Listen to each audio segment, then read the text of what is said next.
Iran's proxies.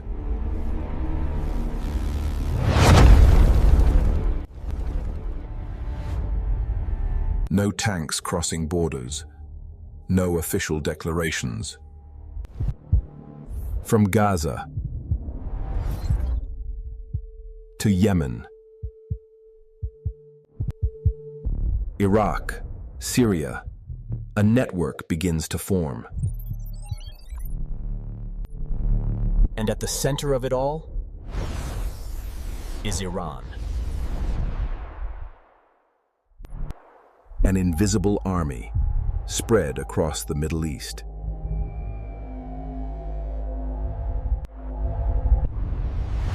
This is how modern warfare is changing. जरा एक ऐसे देश की कल्पना कीजिए जिसकी अर्थव्यवस्था दशकों से लगे प्रतिबंधों के बोझ तले दबी है, जिसकी एयरफोर्स आज भी 1970 के जमाने की है, जो दुनिया की सबसे बड़ी ताकतों के सामने अकेला खड़ा है।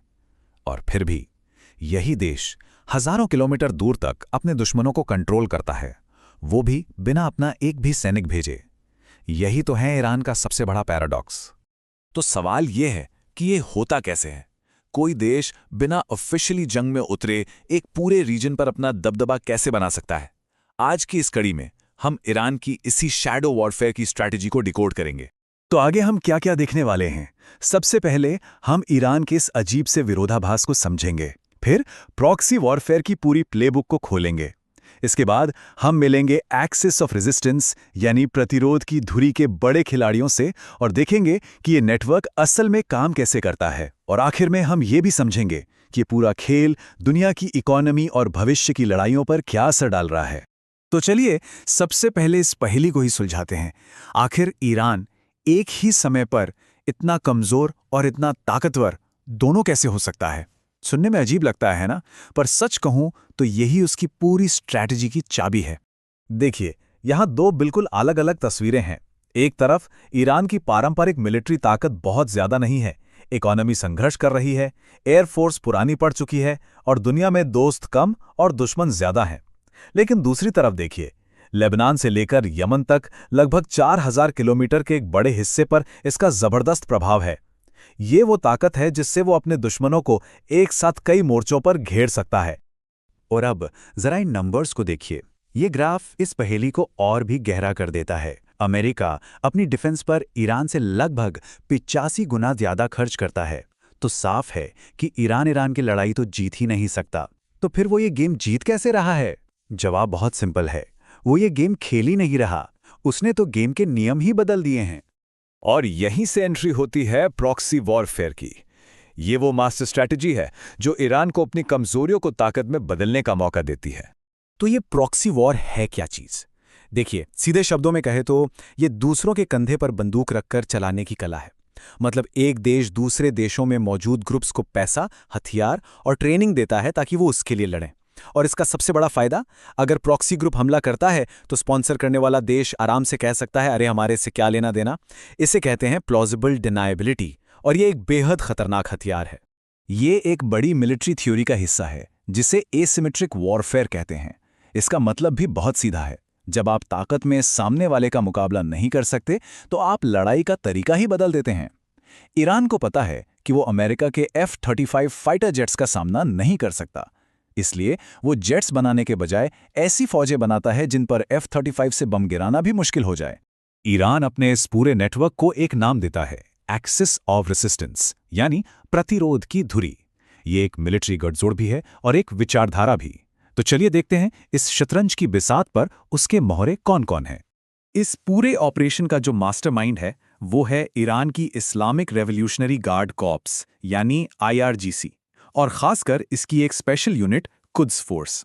जरा सोचिए, अमेरिका की CIA, स्पेशल फोर्सेस और एक बहुत बड़ा हथियार डीलर, इन तीनों को मिला दें तो जो बनेगा वो है कुद्स फोर्स।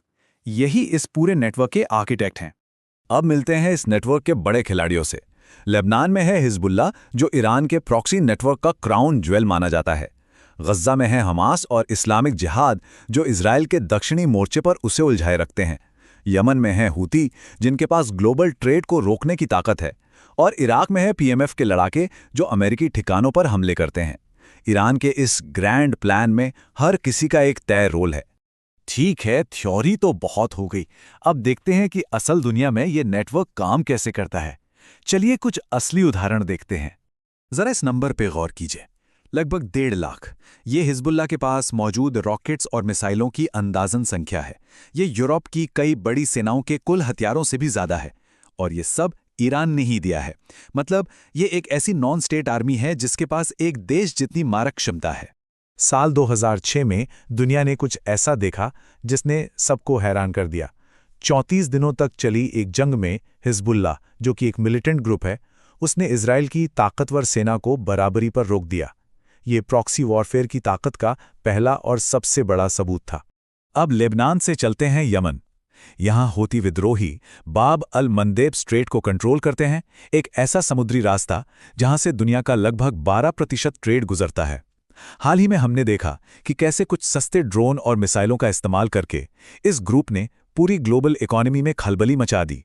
पर शायद सबसे चालाकी भरा दांव इराक में खेला गया। जब आईसिस का खतरा बढ़ा तो ईरान ने वहां कुछ मिलिशिया ग्रुप्स यानी पीएमएफ बनाने में मदद की। बाद में इन ग्रुप्स को कानूनी तौर पर इराकी सेना का हिस्सा बना दिया गया। नतीजा, आज ये ग्रुप्स इराकी सरकार से सैलरी लेते हैं, लेकिन उनकी वफादारी अक्सर तेहरान के लिए होती है। इससे बेहतर प्रॉक्सी और क्या हो सकता है? तो ये सब सुनकर शायद लगे कि ये तो बस मिडिल ईस्ट का एक लोकल मामला है, लेकिन ऐसा बिल्कुल नहीं है। इसका असर पूरी दुनिया में, खासकर ग्लोबल इकोनॉमी पर महसूस किया जाता है। यह है स्ट्रेट ऑफ हॉर्मुज, दुनिया की एनर्जी सप्लाई की सबसे अहम नस। दुनिया का लगभग 1/4 तेल इसी पतले से रास्ते से गुजरता है, और इस रास्ते पर ईरान का जबरदस्त कंट्रोल है। ये उसे पूरी दुनिया की एनर्जी सिक्योरिटी पर एक मजबूत पकड़ देता है। ये एक ऐसा लेवरेज है जिसका इस्तेमाल वो जब चाहे कर सकता है। और अगर बात करें भारत की, तो हमारे लिए इसके मायने बहुत सीधे और गहरे हैं। हमारी एनर्जी सिक्योरिटी का एक बड़ा हिस्सा खाड़ी देशों पर निर्भर है। लाखों भारतीय वहां काम करते हैं। चाबहार पोर्ट जैसे हमारे स्ट्रेटेजिक निवेश भी ईरान से जुड़े हैं। मतलब साफ है, वहां कुछ भी होता है तो उसका सीधा असर हम पर पड़ता है। आखिर में ये सब हमें भविष्य की लड़ाइयों के बारे में सोचने पर मजबूर करता है। ईरान ने एक ऐसा मॉडल तैयार किया है जिसे अब दुनिया भर में स्टडी किया जा रहा है, और शायद कॉपी भी। तो यही है इस पूरी कहानी का सबसे बड़ा ट्विस्ट। ईरान एक जंग में है, लेकिन ये एक ऐसी जंग है जो परछाइयों में लड़ी जाती है, बिना किसी ऐलान के, बिना किसी झंडे के। बस एक लगातार चलने वाला छिपा हुआ संघर्ष। और ये एक ऐसी जंग है जिसका जवाब देना किसी भी देश के लिए बहुत मुश्किल है। और इस कहानी में एक आखिरी और शायद सबसे खतरनाक पन्ना अभी जुड़ना बाकी है, न्यूक्लियर बम। अगर ईरान ने कभी परमाणु हथियार बना लिए तो उसका ये पूरा प्रॉक्सी नेटवर्क एक न्यूक्लियर छतरी के नीचे आ जाएगा। तब ईरान के प्रॉक्सी और भी ज्यादा बेखौफ हो जाएंगे, क्योंकि उस हालत में ईरान पर सीधा हमला करने का मतलब एक विनाशकारी जंग का खतरा मोल लेना होगा। तो हम इस एक बड़े सवाल के साथ इस चर्चा को खत्म करते हैं। क्या हम 21वीं सदी के लिए वॉरफेयर का एक नया मॉडल देख रहे हैं? क्या बड़ी बड़ी सेनाओं की सीधी लड़ाइयों की जगह अब ऐसे ही अनगिनत प्रॉक्सी संघर्ष ले लेंगे? इस सवाल का जवाब ही ये तय करेगा कि आने वाले दशकों में हमारी दुनिया कितनी स्थिर या अस्थिर होगी। और इस नए खेल में ऐसा लगता है कि ईरान पहले ही कई चालें आगे चल चुका है।